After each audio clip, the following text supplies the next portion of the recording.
Mais qu'y a-t-il à ne pas croire à propos de la Chine? Selon de nombreux médias, la robustesse de l'économie. C'est là que ma version du péché mortel numéro 4, la jalousie, entre en jeu.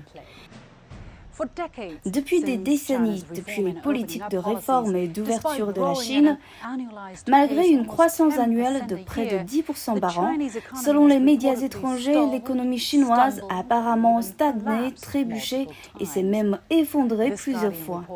Ce rapport du Guardian d'il y a 10 ans, par exemple, analysait comment l'effondrement de la Chine porterait la crise économique à son paroxysme. Cet article de The Economist en rajoutait la grande chute de l'économie de la Chine dès 2015. La BBC s'est interrogée en 2019 quelle est la gravité du ralentissement économique de la Chine lorsque l'économie chinoise a rencontré des vents contraires, éventuellement à cause de la pandémie de Covid-19. Les médias ont commencé à compter le nombre de jambes tremblantes sur lesquelles elle se tenait. 3 ou 1 selon la personne à qui vous demandez. Mais si vous lisez les articles, aucune de ces jambes ne semblait branlante. Le développement de la Chine a un impact énorme sur le reste du monde.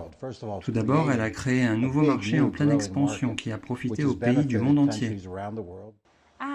Et enfin, une bonne nouvelle pour l'économie américaine, selon Bloomberg, car la croissance américaine dépasse celle de la Chine pour la première fois depuis 1976. Mais si vous lisez plus loin, ce ne sera le cas que si la croissance de la Chine atteint le scénario le plus défavorable pour l'année.